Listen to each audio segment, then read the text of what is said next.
Hello and a warm welcome to this week's edition of Economy Unplugged to November.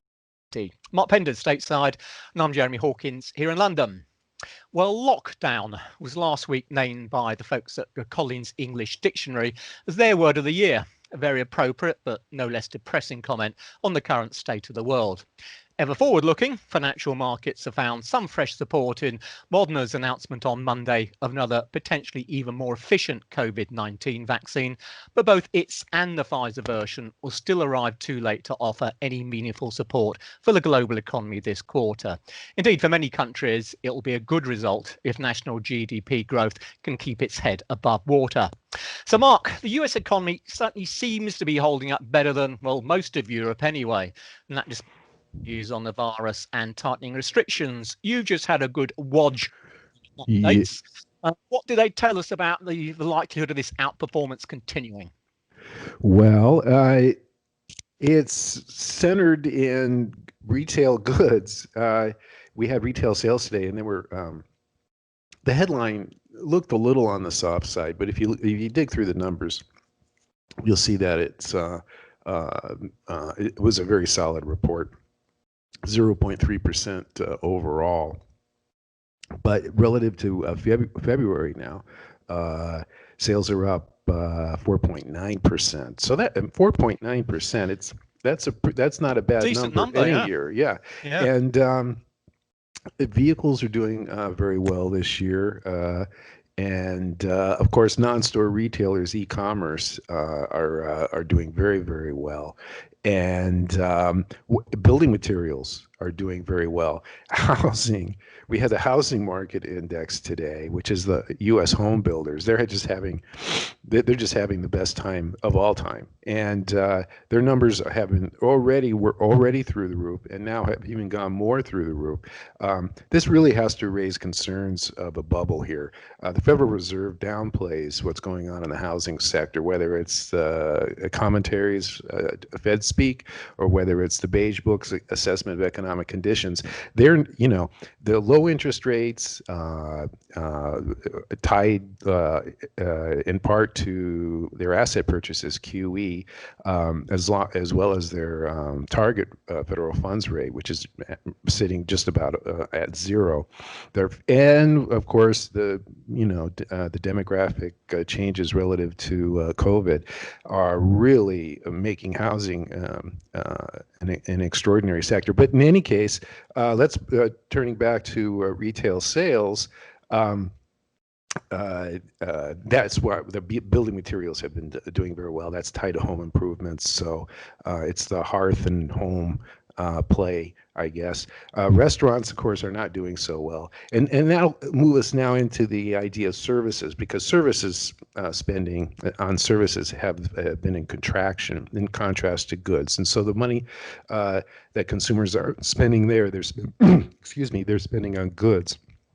However, these goods are not helping industrial production much at all. We also had those data out, and there's still production is still in contraction relative to February, at 5.6% still, and these are volumes. And so that's looking that's in the opposite degree of retail sales. So it's a mixed performance in the U.S. Centered in goods consumption and in housing, but also without any inflation pressures. We also had import and export prices today. They were very benign, flat, still slightly negative on the year, and that's not going to help the Federal Reserve lift interest rates. It's an interesting contrast. However much asset prices in the stock market are inflated, and however much home prices are inflated, and these are important prices, other prices are not inflated at all. And so it's a centered, if you own financial assets, if you own a house, not everyone does.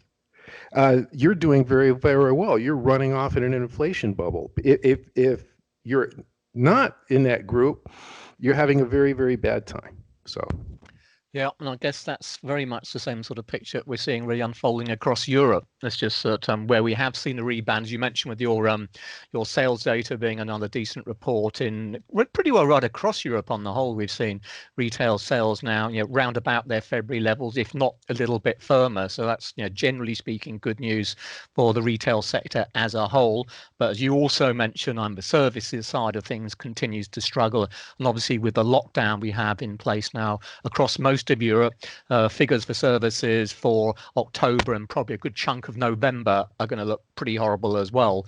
So I suppose put that little lot together, and it helps to explain why the GDP numbers over here are certainly underperforming what we're seeing on your side at the moment.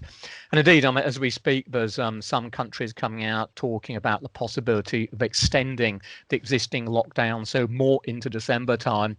I mean, where I live in the UK, December the 2nd is supposed to be the end of the current 4-week period of lockdown. But from the way the COVID numbers are headed at the moment, it looks as if they do actually pull the plug on the lockdown. The restrictions that replace it are going to be so aggressive that for a lot of people are not really going to notice the difference. And I guess the net of all this little lot is for policies, for as Europe's concerned, is that there's been, I suppose, even in the case of the last week or so, something of a shift in the way the ECB's talking now. And it's not a case of the ECB discussing openly, perhaps the possibility of additional stimulus next month. Their last meeting of the year is going to be on December the 10th, but rather what shape it will take. And just last Thursday, we had the ECB President Christine Lagarde, saying that policymakers are likely to focus on emergency bond purchases, which is probably tantamount to indicate, and it's going to be the pandemic emergency purchase program that will again do most of the heavy lifting as far as any additional quantitative easing is concerned, and also their much preferred targeted long-term repo operations. They regarded as being a fairly significant success in helping these credit markets to keep very liquid over the course of the last few years, and it does look as if they might well bring in some additional teltros over the course of the next few months and through next year as well. So it is and remains very much the case that as far as monetary policy is concerned, right across Europe at the moment, it's still extremely loose and looks pretty well guaranteed really it's going to get looser. How about the asset purchases now? What do you think forecasters will be thinking about for no change in the ECB rate? And what kind of size are we talking about in QE? What would you guess? Well, they say in terms of interest rates, it's interesting that there still seems to be no particular, at least agreement anyway, in terms of the value of cutting interest rates again. And although Lagarde did intimate that a reduction in what is currently the key rate, the deposit rate at minus 0.5%, remains on the cards because it's going to look at all the available options, which I suppose central banks have to say these days. It is quantitative easing, which is going to take do most of the work. So really, they have two main aspects of this at the moment. They have the pandemic emergency purchase program, if I can get my teeth around it, which currently stands at 1.35 trillion. Now that could easily, I suspect, be raised up to something like 1.5 trillion. Without causing too many problems. There will be some hawks, of course, who really didn't want to see the last increase in the PEP coming through anyway. And they could, I suppose, at the margin, increase the old so-called asset purchase program, the APP fund, which prior to the PEP was the main QE vehicle. Now that currently stands at 20 billion of net asset purchases a month. It could be raised, but I don't know, at this stage, it still seems more like to me that most of the work will be done by the PEP. Having said which, they could be looking around to introduce some additional measures as well. We'll have to wait and see. But certainly, if we see Christine Lagarde now standing up on December the 10th and saying that we're going to leave policy where it is at the moment and have another look next year, financial markets in Europe are going to be hugely disappointed. So that next meeting is in December?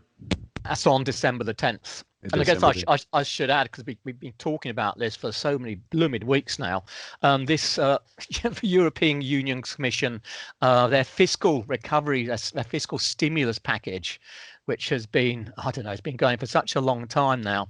Well, the good news last Tuesday was that the EU Parliament and governments reached agreement on the finer details of their, well, it comes under as part of their long-term budget. So it's part of their 2021 to 2027 budget programme, and that's worth a total of 1.8 trillion. But a crucial part of this, of course, is the stimulus package, which amounts to some 750 billion euros. And as I mentioned, the EU Parliament and the governments ticked off some of the finer details which needed sorting out last week, only to be met by resistance from Hungary and Poland, both of whom have indicated they are not prepared to sign off on the budget because it includes clauses which make access to the disbursements of this fiscal package conditional on respecting the rule of law. Now, the immediate reaction from the rest of the Commission was to say, well, basically, there's no plan B for this, trying to put pressure on Hungary and Poland to come out and say, all right, we will sign off on it. But it would seem at this stage anyway, the bottom line is that this long-awaited programme, which wasn't due to come into fruition until beginning of next year, is going to be delayed even further. So again, if you're poor old Christine Lagarde, who's been banging the drum about the need for fiscal stimulus for such a long time now, she must be pulling her hair out. Well, it's interesting, the contrast between monetary policy, which is kind of an authoritarian, centralized bureaucracy, as opposed to these votes and democracy and differing political parties and differing views. Monetary policy seems to, in an emergency, seems to be working, much more. It has a much greater value than the dissent that you see on the fiscal sky. And speaking of dissent, I'd like to ask about Scotland. Now, I saw Boris Johnson, I guess he was quoted as saying that there is the word devolution for Scotland. Now, does devolution mean a looser federal connection with England? Or go ahead. Yes, really that's quite a good way of putting it. Effectively, what's happened as part of the devolution process, Scotland and Ireland and Wales were given greater control over some aspects of policy. So not things like defence, but in terms of the tax rates that they might set, where they're going to allocate their government expenditure, and so on and so forth.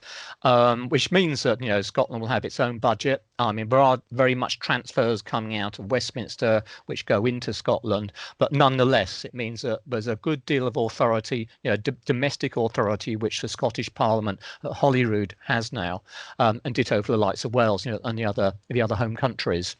Now, the Conservative Party, it's such a negative word, devolution. I mean, was it intended to be a negative word all along? Well, not really, I think, because the complaints coming out of the likes of Wales and Scotland has been a power base has always been centred wholly upon Westminster. So what Westminster might say might be good for the likes of England, it may not be perhaps quite so good for the different types of economies you see in Scotland and in Wales and so on. So the idea was that the power would be devolved. So it would be devolved towards the likes of national parliaments in Scotland and Ireland and Wales. So it's not a case of it being I'd say a negative word per se. It's just the way the process was supposed to be working. But now is it becoming? Now we had the independence movement in Scotland. What was it? Half dozen years ago, they had a vote. I can't even remember, right? Yeah. And they said no, right? But it wasn't by a great deal. And is this COVID situation increasing their? Not well, it's not so much COVID, it's the other issue, which I'll sadly have to talk about again, and that's good old Brexit. So just what's happening at the moment is, as I'm for sure folks are aware, that the UK and the European Union are still trying to sort out what shape the post-Brexit deal trade relationship is going to be between the two regions. Both want to see a free trade deal, which essentially tries to maintain as much of the free trade as we have between the EU and the UK at the moment, but both are holding fast over certain conditions, particularly regarding access to UK fishing waters and looking at the extent to which governments can help individual companies and so forth. Those issues of debate are still up for grabs at the moment. Now, the big worry as far as Scotland is concerned, that because the deadline for these discussions, which originally we thought was going to be a couple of weekends ago, if you believe what Boris Johnson was saying, but subsequently we had some words coming out the EU suggesting that the talks could run perhaps until this Thursday, which means that this deadline, in any rate, is getting very, very close now. So the worry for Scotland is that if we end up without a trade agreement, Scotland's going to come out of this very badly because a lot of its trade is with Scotland. The Scottish Nationalist Party, which has by far and away the majority holding of the seats in the Scottish Parliament, is by definition a national party. It wants to see effectively independence from England, but more importantly, at the moment, it wants to maintain its relationship with the European Union. It wants to be part of the EU. So what it's concerned about now is that if the Brexit and they have a majority within Scotland? Yes, the Scottish National Party have a big majority in their Scottish Parliament. The Conservatives are second, but off the top of my head, the Scottish Nats have something like 60-odd seats, and the Conservatives are somewhere in the 30s. And this is a quasi-independence movement of something? Yeah. Well, yeah, it's an individual party which ostensibly stands for Scottish nationalism. But as you mentioned, several years ago now, when they held a referendum, the majority of Scotland voted to maintain its remains being part of the United Kingdom. Now, the Scottish Nats are still hoping that they can have a second referendum next year. Particularly now bolstered by the view, well, Scotland as a whole was very much pro-European Union. So the UK is obviously now out of the European Union. It'll be losing its current trading relationship at the end of this year when the transition period expires.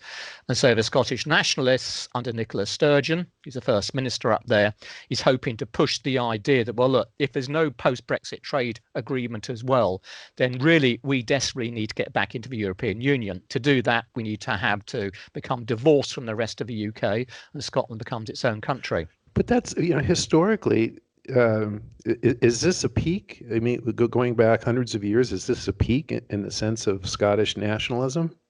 Well, in many ways, yes, it probably is. I think as countries have evolved, so the idea of self-determination becomes that much more important. But it's a hugely complex issue for all sorts of different reasons, and not least just in terms of the mechanics and the technical details of how would Scotland rejoin the EU in the first place, because they come out and intimated that they would continue to use the pound sterling as their currency. But the pound sterling is a UK currency, which is not part of the European Union. So how could they be part of the European Union and yet have a currency of a member of a country which is not a member? So it's hugely complex. But yes, it's something which is causing some big problems for Boris Johnson at the moment. As he mentioned, unfortunately, yesterday's quoted in some transcript as saying that devolution for Scotland had been a disaster, which is not the best way of smoothing our relations at a time when, well, there's something of a political meltdown in Parliament, I should say, in Downing Street last week, when Boris Johnson lost two of his most senior advisors. And that was all the more badly timed for him, because the two guys who'd left were really the two main architects behind the original push for Brexit. And one of them was the Cummings guy? Yeah, that's right. And well, he's good with the pictures, with the box. And then also when he was caught not confining himself, he came out with his daughter's bicycle. Did you see that? Yes. Oh, is he going to be? He should be in the movies. I don't know. Right? Well, not quite sure what's going to happen, but it sounds like there was a major political storm which blew up within Downing Street. And Cummings, in particular, is not known as someone who keeps quiet about these things. So there's talk that the senior advisors on Boris Johnson's team now are really running scared that Cummings will introduce a blog and start, attacking the government and so on. So politically, politically speaking, at the moment, it's something of a policy vacuum within 10 Downing Street at just the time when these Brexit talks, or trade talks, I should say, are supposed to be completed. So it really does suggest, sterling asset markets should remain very volatile, over the foreseeable future, really, because no one's clear what's going to happen. I should say, though, just in passing, there were some reports today that the EU Parliament has come out and said that they could delay their vote on a trade deal, if we could agree one, until the 28th of December. So that's just 3 days before, the end of the transition period itself. Now, I guess that kind of indicates that no one really expects this trade deal, if there is to be one, to be announced this week, despite all the talk. But it also suggests that both sides really, really want to get one because of the COVID issues in particular now, which widely expect to see fourth quarter UK GDP go back into contraction. But you were saying extending a deadline. It can't be done anymore, right? I mean, isn't January 1st the absolute? That's it. Well, the thing is, I mean, the belief was that originally was it November the 15th was the deadline, because the talk was that even if they can agree a deal, then it's got to be ratified by all the various European Union parliaments, which takes time, and we know that from just look what's happening with this COVID rescue plan at the moment. So the view was that November the 15th was the deadline. And then the EU came out last week and intimated, well, look, we can stretch it through to the, this Thursday, on the grounds that perhaps, they can shorten the process somehow. And now they're intimating, because European Parliament's got to vote on this, they could perhaps hang out until the end of the year. But so it really is, it's anybody's guess at the moment as to how this is going to go. But it doesn't look too clever, it's got to be said. Do you see the risk of a jolt in UK asset prices of some kind, up or down? I think if they can actually come out and I think, to be honest, as we've said before, I think the way traders have been pricing the pound, it still looks as if they've got this kind of underlying belief that a deal will be done, because bottom line is that most sides knows that they're going to lose if there isn't one. But yes, so to that extent, I think particularly if there's a no deal, I think the pound could be hit quite hard. If they come out and say, yes, we've got a deal, then at least I think there's scope for some kind of initial bounce in the pound. So yeah, it's kind of walking a tightrope at the moment as far as trading the pound's concerned. And speaking of trading the pound, is there an information system or a recognizable form of how this information is going to be imparted to the markets? Will it just be an announcement from Brussels, or will Boris Johnson just make a comment, or how will this work? Well, there'll be, I suspect, an announcement coming out from both sides. Now, the talk, as I mentioned, it looked as if a deadline has been shifted to this Thursday, because that's when there will be a video call between the EU leaders. And they were then hoping to come out and say, like, OK, we've agreed a deal with the UK. And presumably at the same time, the UK put out a communique. Since obviously we're not part of the EU, we won't be part of that meeting.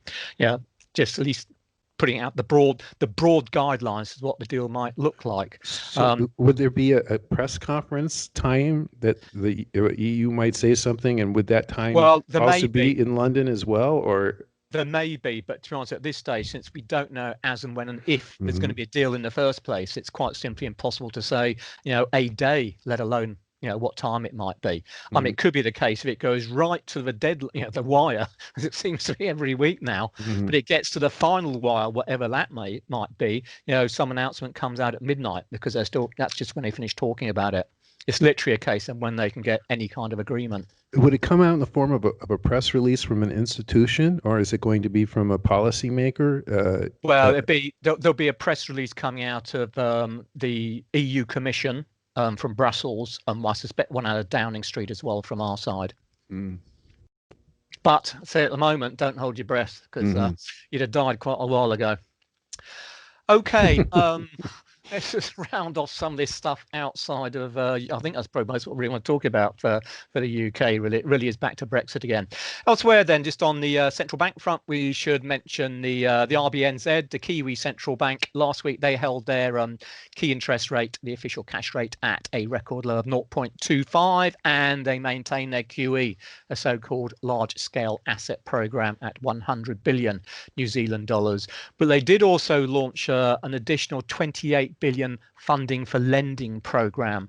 And that's a bit like a number of central banks do these days, which offer banks effectively cheap funding with a view to them on lending that to the business, commercial banking community. So that's an additional step towards them. But negative interest rates, as far as they're concerned, off the table at the moment. And for people looking for better news, I suppose China, we should just quickly mention some of their figures which have just come out. Decent figures on retail sales, industrial production, and indeed some sign of pickup in business investment as well. Just quickly, the retail sales, these are all for October, up 4.3% on the year. That's after 3.3%. Industrial production, that was held flat, but at a decent 6.9%. And fixed asset investment, as they call it, that was up 1.8% after 0.8%.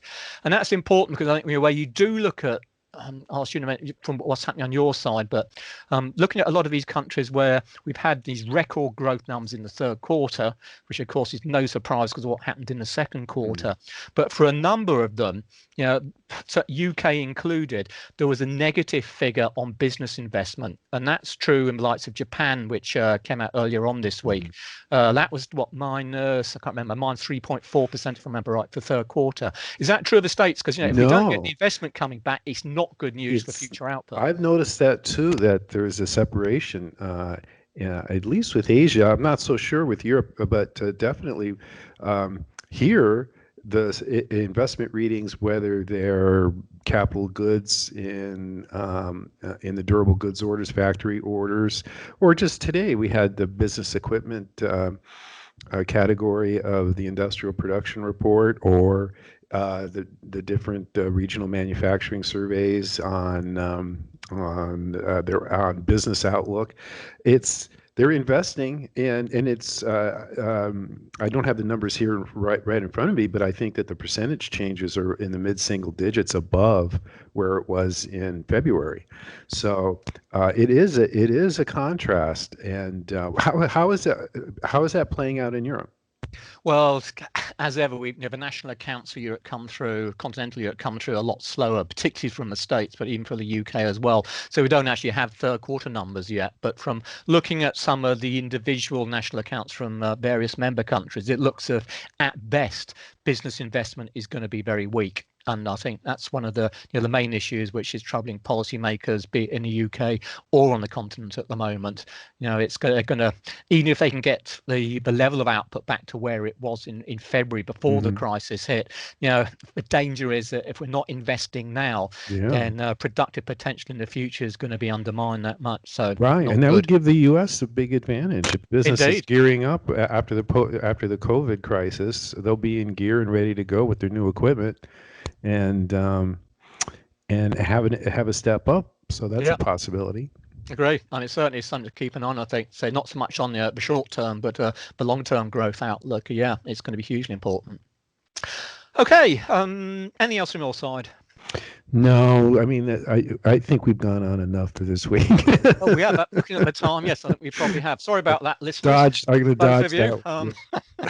Okay, and so that is it then for this week. On behalf of Mark and myself, thanks as ever for listening. Remember to keep up to date with all the key market moving data and events in Econoday's global economic calendar. Stay safe, and we'll see you next time. Bye for now.